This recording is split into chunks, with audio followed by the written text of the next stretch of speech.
ഓണം എത്തിയിട്ട് മക്കളെ ഞങ്ങളിത് ഓൺ ഷോപ്പിങ്ങിന് ഇറങ്ങാട്ടോ.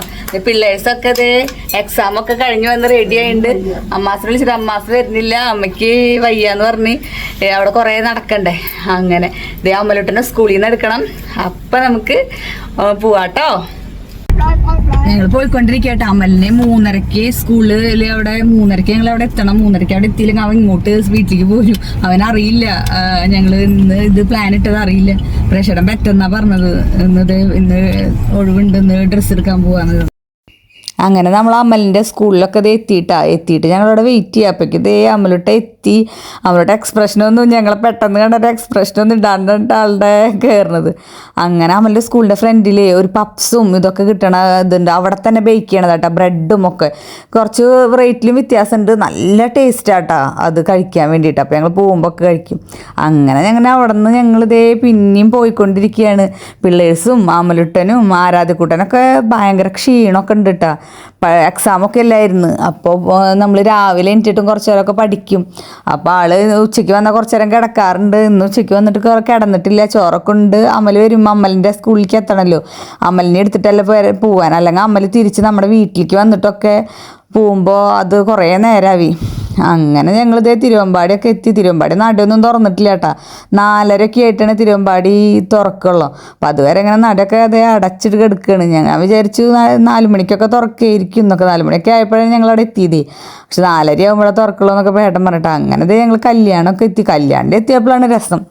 അവിടെ വണ്ടി പാർക്ക് ചെയ്യാനൊക്കെ ബുദ്ധിമുട്ടായിരുന്നു. അങ്ങനെ ഞങ്ങൾ എന്താ എടുക്കേണ്ടതെന്നൊക്കെ അവർ ചോദിച്ചപ്പോൾ സാരി വേണം എന്നൊക്കെ പറഞ്ഞിട്ട് കല്യാണം 3 സെക്ഷനായിട്ടുള്ള സാരി ബ്ലോക്ക്, കിഡ്സ് ബ്ലോക്ക്, പിന്നെ മെൻസിന് അങ്ങനെയൊക്കെ ആയിട്ടാണ്. അപ്പോൾ സാരി ബ്ലോക്കിലേക്കാണ് ഞങ്ങൾ കയറിയതിട്ട്. അപ്പോൾ പോണ വഴിക്ക് നമ്മൾ പെണ്ണുങ്ങൾക്ക് എന്തെങ്കിലുമൊക്കെ കാണുമ്പോൾ ഇങ്ങനെ സ്റ്റക്കായി നിൽക്കൂല ഗൈസ്. പക്ഷെ ആണുങ്ങൾക്ക് അങ്ങനത്തെ പ്രശ്നമൊന്നുമില്ല. അവർ നേരെ പോയിക്കൊണ്ടിരിക്കുന്നുണ്ട്. നമ്മൾ ഇത് ഇങ്ങനെ നോക്കിയിരിക്കും. അങ്ങനെ ഇത് അമ്മ കൊടുക്കണ ടൈപ്പ് സാരികളുടെയൊക്കെ ആ സെക്ഷനിൽ എത്തി. അപ്പോൾ ഈ സാരി എനിക്കിഷ്ടമായി. അതിന് ശേഷം ഞാൻ കുറേ സാരികൾ നല്ല സെലക്ഷൻ ഉണ്ട്. അങ്ങനെ ഇത് ഞാൻ പ്രസന്നമ്മയ്ക്ക് എടുത്താട്ടാ. അപ്പോൾ ഈ സാരി ഞാൻ പ്രസന്നമ്മയ്ക്ക് എടുത്തു. അമ്മയ്ക്ക് ഈ കളറില്ല. പിന്നെ ഇത് എൻ്റെ അമ്മയ്ക്ക് എടുത്തതാ, അംബികമ്മയ്ക്ക് എടുത്താട്ടെ, പർപ്പൂര്. അപ്പോൾ ഈ കളർ എൻ്റെ അമ്മയ്ക്ക് ഇല്ല. ഈ കളർ തന്നെ ഞാൻ പ്രസന്നമ്മയ്ക്ക് എടുത്തു കൊടുത്തിട്ടുണ്ട്. മുന്തിരി കളർ പിറന്നാളിന് എടുത്തു കൊടുത്തിട്ടുണ്ട് കേട്ടോ. അങ്ങനെ ഇത് ഞാൻ എനിക്കെടുത്ത സെറ്റുമുണ്ട് കേട്ടോ. ഇങ്ങനെ ലൈൻസ് വരുന്ന സെറ്റുമുണ്ട്. അപ്പോൾ ഇത് എനിക്ക് നല്ല ഇഷ്ടമായപ്പോൾ ഞാൻ എടുത്ത് തന്നിട്ട് ലൈനിങ്ങൊക്കെ എടുക്കാൻ വന്നെടുക്കുക. അങ്ങനെ അവിടുന്ന് കിഡ്സിൻ്റെ ബ്ലോക്കിലേക്കൊക്കെ വന്ന് ഇത് ആരാധിക്ക് ഇട്ട് നോക്കിയതാട്ടോ. ഇത് നല്ല ഭംഗിയില്ലേ, ഒരു യെല്ലോ ഷെയ്ഡിൽ ഇതാണ് കേട്ടോ ആരാധിക്ക് എടുത്തത്. ഞാൻ എടുത്ത ഡ്രസ്സുകളൊക്കെ ഞാൻ ലാസ്റ്റിൽ കാണിക്കുന്നുണ്ട് കേട്ടോ. ഇതാണ് അമൽമോനും ആദ്യക്കുട്ടനും. അമൽമോൻ തണുത്തിട്ട് നല്ല കൂളിംഗ് ഉണ്ടായിരുന്നു അവിടെ. ഇത് ചാച്ചുട്ടന് എടുക്കുക കേട്ടോ. എൻ്റെ ആങ്ങളയുടെ മോനാണ്. അപ്പോൾ അവൻ എടുക്കാൻ നോക്കിയത്. അപ്പോൾ അവൻ എടുക്കുമ്പോൾ ഞാൻ കുറേയൊക്കെ നോക്കിയിട്ടാണ് എടുക്കണം. അങ്ങനെ ആ ബ്ലൂവും ആ പാൻറ്റാണ് എടുത്തത്. ഞാൻ വീഡിയോയിൽ ലാസ്റ്റ് ഞാൻ കാണിക്കുന്നുണ്ട് കേട്ടോ ഞാൻ എടുത്ത സാധനങ്ങളൊക്കെ. അങ്ങനെ സാരി ബ്ലോക്കിലും കിഡ്സ് ബ്ലോക്കിലൊക്കെ കഴിഞ്ഞ് ഇതേ ഡ്രസ്സൊക്കെ ആയിട്ട് ഞങ്ങൾ ലിഫ്റ്റിലൊക്കെ കയറിയിട്ട് അപ്പുറത്ത് മെൻസ് ബ്ലോക്കിലേക്ക് പോകുക കേട്ടോ. ഈ കുട്ടികൾ ഇങ്ങനെ ഇരിക്കുന്നൊന്നും കണ്ട് നോക്കണ്ട കേട്ടോ ഗൈസ്. അവരെ കളി കഴിഞ്ഞ് ഞാൻ ചീത്ത പറഞ്ഞിട്ട് ഇരുത്തിയില്ല. അങ്ങനെ ദേ കിഡ്സിൻ്റെ ബ്ലോക്കിലും എല്ലാ പിള്ളേഴ്സിൻ്റെയും മെൻസിൻ്റെയും എല്ലാവരും എടുത്ത് എല്ലാം സെറ്റാക്കി ബില്ലിങ് സെക്ഷനിലേക്ക് എത്തി. അങ്ങനെ ഇത് ബില്ലൊക്കെ അടച്ച് അതിന് ശേഷം നമുക്ക് സ്വർണ്ണമഴ അങ്ങനെ എന്തോ പേരിൽ നമ്പേഴ്സൊക്കെ നമ്മുടെ പേരും പിന്നെ ഫോൺ നമ്പറൊക്കെ എഴുതിയിട്ടിടുന്ന ഒരു ഇതുണ്ടായിരുന്നു. അപ്പോൾ അതൊക്കെ ഞങ്ങൾ ഇട്ടു. അങ്ങനെ എല്ലാം കഴിഞ്ഞ് ഇറങ്ങിയിട്ട് ഞങ്ങൾക്ക് ഇനി കുറച്ച് പരിപാടികൾ കൂടി ഉണ്ട്. അപ്പോൾ അതൊക്കെ ചെയ്യണം. അപ്പോൾ നേരം വൈകി എന്ന് പ്രേക്ഷകർ അങ്ങനെ പറഞ്ഞുകൊണ്ടിരിക്കുക കേട്ടോ. അങ്ങനെ ദേ നമ്മൾ വണ്ടിയൊക്കെ പാർക്ക് ചെയ്തോടത്തൊക്കെ വന്നു. വണ്ടി പാർക്ക് ചെയ്തോടത്ത് ഞങ്ങൾ വെയിറ്റ് ചെയ്യേണ്ട വന്നു. ഞങ്ങൾ താഴെ ഇട്ട വണ്ടി ഞങ്ങളുടെ ഏറ്റവും മുകളിലായി. ലിഫ്റ്റിൽ വണ്ടി മുകളിൽ കയറിപ്പോയി ഗൈസ്. എന്നിട്ട് അത് പതുക്കെ ഇങ്ങനെ ഇറങ്ങി വരുന്നത് കാണാൻ നല്ല രസം ഉണ്ടായിരുന്നു കേട്ടോ. നമ്മുടെ വണ്ടിയാണ് അവിടെ കിടക്കുന്നത്. അങ്ങനെ നമ്മുടെ തേക്കിൻകാട് മൈതാനത്ത് എല്ലാ പ്രാവശ്യത്തെയും പോലെ അത്തത്തിന് പൂക്കൾ ഇങ്ങനെ വന്നിട്ടുണ്ട് കേട്ടോ. അതൊരു വൈബാട്ടോ ഗൈസ്. ഒരു ഓണം എത്താറാവുമ്പോൾ ഞങ്ങൾ തൃശ്ശൂർകാർക്ക് തൃശ്ശൂർ പൂരായാലും ഓണമായാലും എല്ലാത്തിനും ഒരു വികാരമുണ്ട് കേട്ടോ. ഞങ്ങളുടെ തേക്കിൻകാട് മൈതാനത്ത് പൂക്കൾ നിറഞ്ഞ് കവിഞ്ഞൊഴുകണം കേട്ടോ ഗൈസ്. ഇത്രയും പൂവിന് 100 രൂപ ഉണ്ടായിട്ട് മുല്ലപ്പൂവൊക്കെ ഇങ്ങനെ സെറ്റാക്കി വെച്ചിട്ടുണ്ട്. അങ്ങനെ ഒരു കുറേ അമ്മമാരൊക്കെ ഇങ്ങനെ മുല്ലപ്പൂവൊക്കെ ഇങ്ങനെ കെട്ടുണ്ട് കേട്ടോ. പിന്നെ ആ തേക്കിൻകാട് മൈതാനത്തൊക്കെ ഇതുപോലെയൊക്കെ ഡെക്കറേഷനും ഒക്കെ ചെയ്തിട്ടുണ്ട്. ഈ സമയത്ത് ഞങ്ങൾ ഫുഡിന് വിശന്ന് തുടങ്ങി, ഫുഡ് കഴിക്കാൻ എവിടെ പോകും എന്നൊക്കെ പറഞ്ഞിട്ട് കിടക്കുന്നത്. അതിൻ്റെ ഫ്രണ്ടി കുട്ടിയുടെ ഞങ്ങളുടെ വരവ്. അങ്ങനെ ഞങ്ങൾ ഫുഡ് കഴിക്കാൻ എവിടെ പോകും എന്നിങ്ങനെ ചർച്ചയില്ല. അപ്പോൾ അമ്മൽ പറഞ്ഞു സഫേറിൽ പോയിട്ട് ബിരിയാണി കഴിക്കാം. ഞാൻ പറഞ്ഞു തട്ടുകടയിൽ പോകാൻ, എനിക്ക് തട്ടുകടയിൽ പോകണതായിട്ട് ഇഷ്ടം. അപ്പോൾ ഞാൻ പറഞ്ഞു തട്ടുകടയിൽ പോവാടാ അമ്മലെന്ന് പറഞ്ഞു. അമ്മ തട്ടുകട പോകണ്ട അമ്മ, ബിരിയാണി കഴിക്കാമെന്ന് പറഞ്ഞിട്ട്. അപ്പോൾ സഫേറിലെ ബിരിയാണിയാണ് അമരട്ടൻ പറഞ്ഞത്. അപ്പോൾ പ്രേക്ഷകൻ പറഞ്ഞു വേണ്ട തോംസൺ കാസിലേക്ക് പോവാം, അവിടെ നിന്ന് ബിരിയാണി കഴിക്കാം എന്ന് പറഞ്ഞിട്ട് തോംസൺ കാസിലേക്ക് ഞങ്ങൾ ലാസ്റ്റ് തീരുമാനം തോംസൺ കാസിൽ പോകാമെന്നുള്ള തീരുമാനത്തിൽ അങ്ങനെ എത്തിയതേ തോംസൺ കാസിൽ നടന്നു പോകട്ടെ. അവിടെ ഒരു പ്രത്യേക ആംബിയൻസ് ആട്ടാ, ഗ്രീനറി ഒക്കെ ആയിട്ട് നല്ല രസമാട്ടാ. അതിൻ്റെ ഉള്ളിലത്തെ ആംബിയൻസും ഒക്കെ നമുക്ക് നല്ലൊരു ഇതാവും. അവിടെ ഓണത്തോടനുബന്ധിച്ചിട്ട് ഞങ്ങളുടെ തൃശ്ശൂർ 5 ഓണത്തിന് അന്ന് പുലിക്കളിയൊക്കെ ഉണ്ടാവും. അത് തെക്കിങ്ങാട് മൈതാനത്തിൽ പുലിക്കളിയൊക്കെ ഉണ്ടാവും. അപ്പോൾ അതിനോടനുബന്ധിച്ചിട്ട് അതിൻ്റെ ഒരു ഇതൊക്കെ ഇങ്ങനെ വെച്ചിട്ടുണ്ട് കേട്ടോ, സ്റ്റാറ്റ്യൂ പോലെ പുലിക്കളി വെച്ചിട്ടുണ്ട്. അതൊക്കെ കഴിഞ്ഞിട്ട് ഞങ്ങൾ കുറച്ച് നേരം ക്യൂ ഒക്കെ നിൽക്കേണ്ടതാണ് ശരിക്കും ഇവിടെ. പക്ഷെ ഇവിടെ ക്യൂ ഒന്നും ഇന്ന് നിൽക്കേണ്ട വന്നിട്ടില്ല. ഇന്ന് അങ്ങനെ കയറി മാമല ആദ്യം ചെന്ന് നോക്കി ഈ സീറ്റൊക്കെ ഉണ്ടെന്ന്. അപ്പം 5 പേർക്കുള്ളതാന്ന് പറഞ്ഞപ്പോൾ ആ സീറ്റ് ഉണ്ടെന്ന് പറഞ്ഞിട്ട് ഞങ്ങളത് കയറ്റി. ഞങ്ങൾ വെള്ളം ചോദിച്ചിട്ട് ചൂടുവെള്ളമൊക്കെ ഞങ്ങൾക്ക് ഒഴിച്ചു തരിക കേട്ടോ. ഞങ്ങൾ ബോട്ടിൽ വെള്ളം എടുത്തില്ല. എല്ലാവർക്കും ചെറിയ തൊണ്ടവേദനയും അങ്ങനെയൊക്കെ ഉണ്ട്. പിള്ളേഴ്സിനൊക്കെ കഫക്കെട്ടുണ്ട്. എല്ലാ എക്സാം വരുമ്പോഴും കഫക്കെട്ടുണ്ടാവും. അങ്ങനെ ഞങ്ങൾ എന്തൊക്കെ വാങ്ങിക്കണം എന്നുള്ളതൊക്കെ ഏതാ ഓർഡർ ചെയ്യേണ്ടതെന്നൊക്കെയുള്ള ചർച്ച നടക്കട്ടെ. അങ്ങനെ നെയ്ച്ചോറും ബീഫും ഞാൻ പറഞ്ഞു കേട്ടോ. നെയ്ച്ചോറ് ടേസ്റ്റ് ഉണ്ടായിരുന്നു. ബീഫ് എനിക്ക് തീരെ ഇഷ്ടപ്പെട്ടില്ല, ചെറിയൊരു പുളി പോലെ ആയിരുന്നു. ബീഫ് എനിക്ക് ഇഷ്ടപ്പെട്ടില്ല, നെയ്ച്ചോറ് ഇഷ്ടമായിട്ടാണ്. അതിനുശേഷം അമലുട്ടൻ എന്തായിരുന്നു നൂഡിൽസ് സൂപ്പറായിരുന്നു കേട്ടോ, നല്ല ടേസ്റ്റ് ഉണ്ടായിരുന്നു. പിന്നെ ഇതൊരു സ്പെഷ്യൽ അവിടുത്തെ ചിക്കൻ്റെ ഒരു ഐറ്റമാണ് ഇട്ടത്. ഇത് ഗൾഫിലൊക്കെ ഇപ്പൊക്കെ പ്രേക്ഷകനൊക്കെ കഴിച്ചിട്ടുണ്ടെന്നാണ് പറഞ്ഞത്. ഇത് ഒരു നമ്മുടെ ചീസും ബട്ടറും പിന്നെ മസ്റ്റാർഡ് സോസും ഒക്കെ ഒഴിച്ചിട്ടുള്ള സംഭവം. അങ്ങനെ ഇത് ഒരു യുദ്ധം തീർന്ന അവസ്ഥയിലായിട്ടാണ്. അങ്ങനെ ഞങ്ങൾ ഓരോ ജ്യൂസ് മിൻലൈമാണ് ഞങ്ങൾ ഇതങ്ങനെ കഴിച്ച് മിൻലൈമ കഴിക്കട്ടെ. അങ്ങനെ മിൻലൈമോടൊക്കെ കൂടി അത് ഞങ്ങൾ അവസാനിപ്പിച്ചു ഫുഡ് കഴിക്കൽ. അങ്ങനെ ആരാധ്യമോളും ഞങ്ങളും എല്ലാവരും ഇറങ്ങിയിട്ട് ആദ്യമോൻ വരുന്നില്ല. അവിടെ ഈ മീൻ ഇങ്ങനെ കുറേ ഉണ്ട്. അപ്പോൾ ആദ്യമോനെ കുറേ വിളിച്ചിട്ട് ആദ്യമോ അവിടെ നിന്ന് വന്ന്. അപ്പോൾ മീനിൻ്റെ അടുത്ത് അവിടെ ഇരിപ്പായി. അതിൻ്റെ നല്ല വലിപ്പമുള്ള മീനുകളാണ്. അപ്പോൾ ആദ്യമോനെ വാടാന്നൊക്കെ പറഞ്ഞ് വിളിച്ച് ആളെത്തി. എല്ലായിടത്തും ഡെക്കറേറ്റ് ചെയ്ത് വെച്ചിട്ടുണ്ട് കേട്ടോ. ഇതുപോലെ തന്നെ അപ്പുറത്തെ സൈഡിലും എല്ലായിടത്തും ചെയ്ത് ഇങ്ങനെ വെച്ചിട്ടുണ്ട്. അപ്പോൾ നമുക്ക് അവിടെ നിന്ന് ഇങ്ങനെ പോരാൻ തോന്നില്ല. അങ്ങനെ കുറേ നേരം ഇങ്ങനെ നിന്ന് അപ്പോഴേക്കും പ്രേക്ഷയായിട്ട് എനിക്ക് ഡയറി മിൽക്ക് അതിൻ്റെ ഉള്ളിൽ ഉണ്ടായിരുന്നു. അപ്പോൾ അവിടെ നിന്ന് എനിക്ക് ഫ്രൂട്ട് ഉണ്ടായിരുന്നു. ഡയറി മിൽക്ക് നല്ല ഇഷ്ടമാണ്. അത് സർപ്രൈസ് ആയിട്ട് ഉള്ളിൽ നിന്ന് വാങ്ങിച്ചിട്ട് കുറഞ്ഞിരുന്നു. അപ്പോൾ അതൊക്കെ ഞാനെടുത്ത് ബാഗിൽ വെച്ച് പിള്ളേഴ്സൊക്കെ പറഞ്ഞു ഇപ്പം തന്നെ പൊളിക്കുന്നു. അങ്ങനെ പൊളിക്കണ്ടെന്നൊക്കെ വെച്ച് ഇങ്ങനെ പോകുന്നു. അങ്ങനെ പോകുന്ന റൗണ്ടിൽ നമ്മൾ വിനായക ചതുർത്ഥി അല്ലേ, അപ്പോൾ അതൊക്കെ നടക്കുമ്പോൾ ആ അമ്പലത്തിൽ ഇങ്ങനെ ഇതുണ്ടാവും കേട്ടോ. അപ്പോൾ ഇങ്ങനെ ലൈറ്റ് അറേഞ്ച്മെൻ്റ് ഒക്കെ ചെയ്ത് വെച്ചിട്ടുണ്ട്. അങ്ങനെ തൃശ്ശൂർ ഫുൾ വൈബിലാണ് കേട്ടോ. അങ്ങനെ നെസ്റ്റോന്ന് ഞങ്ങൾക്ക് കുറച്ച് 1-2 സാധനങ്ങൾ വാങ്ങിക്കണം എന്ന് വിചാരിച്ച് നെസ്റ്റോയിൽ കയറിയതാട്ടോ. കയറിയത് ഓർമ്മയുള്ളൂ. അവിടെ എത്തിയപ്പോൾ അമലുട്ടൻ ഒരു ബോട്ടിൻ്റെ ഒരു സ്മാർട്ട് വാച്ച് ഓഫറിന് എടുക്കണ്ടായിരുന്നു. അപ്പോൾ അങ്ങനെ അത് വാങ്ങിച്ചു തരണം എന്ന് പറഞ്ഞു. അങ്ങനെ കുറച്ച് സാധനങ്ങളൊക്കെ അവിടെ നിന്ന് വാങ്ങിച്ചു കേട്ടോ. ആരാധ്യമൾക്ക് ഒരു ഡെയിലി യൂസ് ഇടുന്ന പോലത്തെ ഒരു ടോപ്പ് എടുത്തു. അങ്ങനെ അതൊക്കെ എടുക്കുമ്പോൾ ആദ്യമോനെ അത് വേണം എന്നൊക്കെ പറഞ്ഞിട്ട് ഇങ്ങനെ നിൽക്കുക കേട്ടോ. ആളങ്ങനെ വാശി പിടിക്കാറൊന്നുമില്ല. ചേട്ടനും ചേച്ചിക്കൊക്കെ വാശി വാങ്ങിച്ചില്ലേ, എനിക്ക് ഇരുത്തില്ലല്ലോ എന്നൊക്കെ പറഞ്ഞിട്ട് അങ്ങനെ നിൽക്കായിരുന്നു. അങ്ങനെ ഞങ്ങൾ അവിടെ നിന്നൊക്കെ വേഗം വീട്ടിലേക്ക് പോരാനുള്ള പരിപാടിയായിരുന്നു. പക്ഷേ വീട്ടിലേക്ക് പോരുന്ന നേരത്ത് അപ്പോഴും അമലിന് അതിൽ ആപ്പ് കയറ്റണം അങ്ങനെ എന്തോ പറഞ്ഞിട്ട്. അപ്പോൾ പ്രേഷേട്ടൻ പറഞ്ഞു നിങ്ങൾ പോയിട്ടൊക്കെ ചെയ്യ്, ഞാൻ ഇവിടെ വെയിറ്റ് ചെയ്യാന്ന് പറഞ്ഞിട്ട് പ്രേഷേട്ടനും ആദ്യക്കുട്ടനും അവിടെ ഇരിപ്പായിട്ട് ആദ്യമോനും ഇങ്ങനെ ഇതാക്കണ ഒരു കളിപ്പാട്ടം വാങ്ങിച്ചു കൊടുത്തിട്ടുണ്ടായിരുന്നു. അപ്പോൾ അതൊക്കെ ഇതാക്കിയിട്ട് ആദ്യമേ വരുന്നത് അവർ വാച്ചൊക്കെ ആയിട്ട് സെറ്റായിട്ട് വരുന്നുണ്ട്.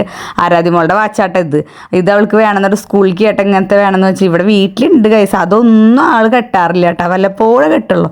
അങ്ങനെ എല്ലാം കഴിഞ്ഞ് നെസ്റ്റോന്ന് വീട്ടിലേക്ക് പോവാണ് കേട്ടോ. വീട്ടിലേക്ക് പോയിട്ട് ഇതൊക്കെയാണെന്ന് കേട്ടോ പൂക്കൾ. ഇത് പിറ്റേ ദിവസം രാവിലെ അങ്ങനെ കിടന്നുറങ്ങിയത് പിറ്റേ ദിവസം രാവിലെ ഞാൻ എടുത്തതാട്ടോ. അങ്ങനെ ഇന്ന് അത്താണ്. അപ്പോൾ പൂക്കളൊക്കെ നമ്മൾ ഓണത്തിന് എടുത്ത ഡ്രസ്സുകളൊക്കെ കാണിച്ചു തരാനാണ് കേട്ടോ. ഓണത്തിന് ഇന്നലെ ഓണം ഷോപ്പിങ്ങിന് പോയിണ്ടായിരുന്നു. ഇന്ന് അത്താണ്. അപ്പോൾ ഓണത്തിന് അവിടെ നിന്ന് ക്ലിയർ ആയിട്ടൊന്നും എടുക്കാൻ പറ്റിയിട്ടില്ല. കല്യാണിൽ അങ്ങനെ ഫുള്ള് ഇങ്ങനെ വീഡിയോ എടുക്കാൻ നമുക്ക് പറ്റില്ല. പിന്നെ ഷോപ്പിങ്ങിന്റെ ഇടയിൽ ഇങ്ങനെ വീഡിയോ എടുത്തേക്കാനും പറ്റില്ലല്ലോ. അതിന് സമയം ഉണ്ടായിരുന്നില്ല, ഉച്ച തിരിഞ്ഞിട്ടല്ലേ പോയത്. അപ്പോൾ അതൊക്കെ നിങ്ങളെ കാണിച്ചു തരാനാണ് കേട്ടോ. അപ്പോൾ നമുക്ക് തുടങ്ങിയാലാ. ആദ്യം അമ്മയുടെ സാരി കേട്ടാ, പ്രസന്ന അമ്മയുടെ സാരി കേട്ടാ. ആദ്യം അതൊരു എങ്ങനെയുണ്ട്, ഇന്നലെ വന്ന ഉടനെ ഒന്ന് ചെറുതായിട്ട് അമ്മയ്ക്ക് കാണിച്ചു കൊടുത്തു. പിന്നെ ഞാൻ നിങ്ങൾക്കൊക്കെ കാണിച്ചു തരണ്ടേന്ന് വിചാരിച്ച് ഞാൻ ഈ ബാഗിൽ തന്നെ വെച്ചെടുക്കായിരുന്നു കേട്ടോ. അപ്പോൾ ഇതായിരുന്നു. അപ്പോൾ അമ്മ കറക്റ്റായിട്ട് ഇന്നലെ രാത്രി 10-11 മണിയായി. അപ്പോൾ ക്ലിയർ ആയിട്ടില്ല. അമ്മ അതെ നിൽക്കേ രസല്ലേ. ഇത് അമ്മയുടെ സാരിയുടെ ബ്ലൗസ് വേറെ അടിച്ചിട്ടുള്ളൂ, അതിൽ തന്നെ കട്ട് ബ്ലൗസ് ഇടാറില്ല. പക്ഷെ ഇതിൽ പ്ലെയിൻ ആയിട്ടായിരുന്നു ബ്ലൗസ് വരുന്നുണ്ടായിരുന്നു. അപ്പൊ പിന്നെ അതിന് വേണ്ടിയിട്ട് ഞാൻ ലൈനിങ് മാത്രം എടുത്തു.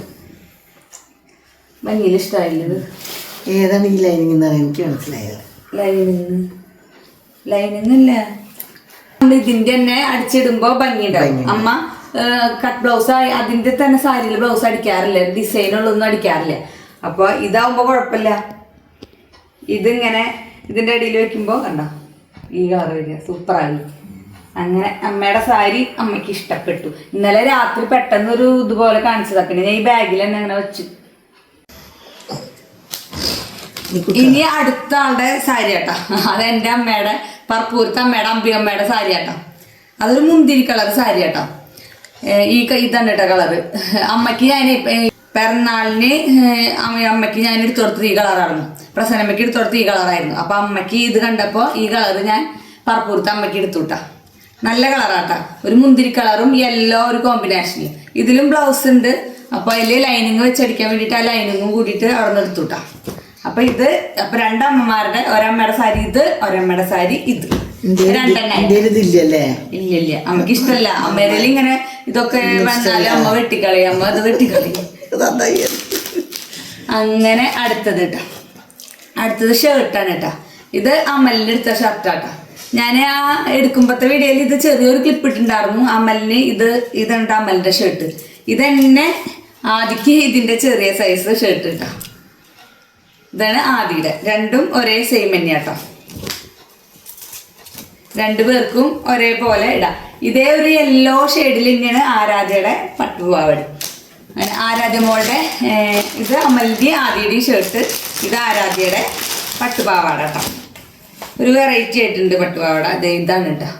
വീഡിയോയിൽ നിങ്ങൾ ചെറുതായിട്ടൊക്കെ കണ്ടിട്ടുണ്ടാവും. ഈ യെല്ലോ പട്ടുപാവാട, അതിൻ്റെ പാവാട ഇത് കേട്ടോ. അയൺ ചെയ്യണം, അവരൊക്കെ എടുത്തിട്ട് ചുളിഞ്ഞിട്ടായിരിക്കണം. ഇതും നല്ല രസമുണ്ട്. പിന്നെ അടുത്തത് ആദ്യക്കുട്ടന് വേറൊരു ഷർട്ട്, ഒരു കുർത്ത പോലെ എടുത്തുട്ട. അങ്ങനെ പിന്നെ ആദ്യക്കുട്ടനെ എടുത്തത്, ആദ്യക്കുട്ടനെ പാൻറ് എടുത്തു. ആ ഷർട്ട്സിലേക്ക് പാൻറ് കിട്ടും. ഇതെന്തോ ബാഗി പാൻറ് വേണമെന്നൊക്കെ പറഞ്ഞിട്ട് അതാണ് ഇട്ടിട്ട് ബാഗി പാൻറ് ഇട്ട്. ഇത് പ്രേക്ഷേട്ടന് എടുത്താട്ടോ. നല്ല ഭംഗിയുണ്ടായിരുന്നു കേട്ടോ. അപ്പൊ എല്ലാവർക്കും ഒരു ചെറിയൊരു യെല്ലോ ഇത് വരുന്ന പോലെ ഒരു തീമിലാണ് ഇപ്പൊ ഇത് എടുത്തിട്ടുള്ളത് കേട്ടോ. ഇത് പ്രേക്ഷേട്ടന്റെ മുണ്ട് കേട്ടോ. ഇതിലേക്ക് നല്ല കോമ്പിനേഷനായിട്ട് ഈ മുണ്ട് ചാച്ചുവിന് എടുത്തതാട്ടോ പാൻറ്. ഇത് ചാച്ചുവിന് പാൻറ്, പിന്നെ ഒരു സ്ലീവ്ലെസ് ആയിട്ടുള്ള ഒരു ടീഷർട്ട് ഇട്ടാ. ആദ്യക്കുട്ടൻ താഴെന്ന് എനിക്കിത് ഇട്ടിട്ടുണ്ട് കേട്ടോ ഓരോന്ന്. ഇത് ആദ്യക്കുട്ടന് മുണ്ട് എടുത്തതാട്ടാ. ഇത് അമലുട്ടന് ഓണത്തിൻ്റെ ഇടാനുള്ള മുണ്ട് അമലിന്. അങ്ങനെ ഇത് എനിക്കെടുത്ത സെറ്റ് മുണ്ടാണ് കേട്ടോ. നല്ല സെറ്റ് മുണ്ടാണ്, നല്ല ഭംഗിയുണ്ട്. ഇപ്പോഴത്തെ മോഡലൊരു ലൈനൊക്കെ ആയിട്ട് പുളിയരൊക്കെ ഇങ്ങനെ ചെറിയൊരു കര വരുന്നതാണ് ഇപ്പോഴത്തെ മോഡല്. ഈ വർഷത്തെ മോഡൽ എന്ന് അവർ പറഞ്ഞു. എന്നാലും എനിക്ക് ഇത് ഇഷ്ടപ്പെട്ടിട്ട് ഈ സെറ്റ് മുണ്ട് ഞാൻ എടുത്തിട്ടാ. ഇതാണ് എനിക്കെടുത്തത്. ടോപ്പൊന്നും എടുത്തിട്ടില്ല, അതൊന്നും എടുക്കാൻ നേരം കിട്ടിയില്ല. അപ്പോൾ അത് പിന്നെ ഒരു ദിവസം പോയിട്ട് എടുക്കാന്ന് വേടം പറഞ്ഞത്. അതങ്ങനെ ആക്കി. ഇനി ഇത് എൻ്റെ അച്ഛനേട്ടാ. അച്ഛനെ പിന്നെ പറപ്പൂരത്തെ അച്ഛൻ, ഇവിടുത്തെ അച്ഛൻ എന്ന് പറയേണ്ട ആവശ്യമില്ല. കാരണം ഇവിടുത്തെ അച്ഛൻ മരിച്ചുപോയി. എൻ്റെ കല്യാണത്തിന് എൻഗേജ്മെന്റിന് മുമ്പേ അച്ഛൻ മരിച്ചു പോയതാട്ടോ. അപ്പോൾ ഇത് എൻ്റെ അച്ഛനെ പറപ്പൂര് എൻ്റെ അച്ഛനെ എടുത്തതാട്ടോ. ഇത് ഈ ഷർട്ട് എടുത്തു, ഇത് മുണ്ടും. ഇത് ഭംഗിയുണ്ടോ? ഇതൊക്കെ ഞാൻ ഇന്നലെ അമ്മയ്ക്ക് ചെറുതായിട്ട് ഇതൊക്കെ ഒന്ന് കാണിച്ചു കൊടുത്തിട്ടുണ്ടായിരുന്നു ഉറക്ക ചടവിൽ. അമ്മ ശരിക്കും ശ്രദ്ധിച്ചത് ഇപ്പോഴാവും. അങ്ങനെ ഇത് ആരാധ്യ മോൾക്ക് ഒന്ന് വെറുതെ ചെറുതായിട്ട് നിത്യടാനൊക്കെ പറ്റിയ ടൈപ്പിൽ ഒരെണ്ണം ഞങ്ങൾ നെസ്റ്റോല് കയറിയിട്ടുണ്ടായിരുന്നു. അപ്പോൾ ഒരെണ്ണം കണ്ടപ്പോൾ ഇഷ്ടമായിട്ട് ഇതെടുത്തതാട്ടോ ഇത്. അങ്ങനെ അപ്പോൾ പിന്നെ ഞങ്ങൾ വാങ്ങിച്ചത് ഒരു നെസ്റ്റോന്ന് വാങ്ങിച്ചത്, അമൽമോ വാങ്ങിച്ചത് ഒരു വാച്ചാണ് കേട്ടോ. അവിടെ ഓഫറിനുണ്ടായിരുന്നു. അപ്പോൾ ഈ ബോട്ടിൻ്റെ ഈ വാച്ച് അമൽമോ വാങ്ങിച്ചു കേട്ടോ. പിന്നെ ആരാധ്യമോളും ചെറിയൊരു ഇത് വാച്ച് വാങ്ങിച്ചു. ഈ വാച്ച് വാങ്ങിച്ചത് കേട്ടോ ആരാധ്യമോളും. അവിടെ നെസ്റ്റോല് കയറിയത് ചെറിയൊരു ബിംബിക്യൂടും എന്തോ ഒരു സംഭവം വാങ്ങിക്കാന്ന് വെച്ചാൽ നെസ്റ്റോല് കയറിയത്. ഇതൊക്കെ അവിടുന്ന് കയറി കഴിഞ്ഞാൽ പൈസ മുഴുവൻ പൊടിയും. അങ്ങനെയാണ് ഇത് രണ്ടും വാങ്ങിച്ചത് കേട്ടോ. അങ്ങനെ അപ്പോൾ ഇതൊക്കെയാണ് ഞങ്ങളുടെ ഓണം ഷോപ്പിംഗ്. പിന്നെ പൂവൊക്കെ ഇന്നലെ വാങ്ങിച്ചു. അതൊക്കെ ഞാൻ പിന്നെ ഇതിൻ്റെ മുൻപിട്ടുണ്ട്. ഇന്നലെ എടുക്കാൻ പറ്റിയില്ല. ഇന്നലെ വന്നത് തന്നെ നേരം വൈകി, പിന്നെ ഇത് എടുക്കാൻ പറ്റിയില്ല. ഇന്ന് ആരാധിക്ക് എക്സാം ഉണ്ട്, വേഗം കിടന്ന് ഉറങ്ങി. അങ്ങനെ ഇന്ന് അത്തപ്പൂക്കളൊക്കെ ഇട്ട് കുട്ടികളൊക്കെ സ്കൂളിൽ പറഞ്ഞാച്ച് അതൊക്കെ കഴിഞ്ഞ് പിള്ളേഴ്സിൽ വന്ന ശേഷം ഞാൻ ഇതൊക്കെ വീഡിയോസ് എടുത്തത്. അപ്പോൾ എല്ലാവർക്കും അത്തം ദിനാശംസകൾ.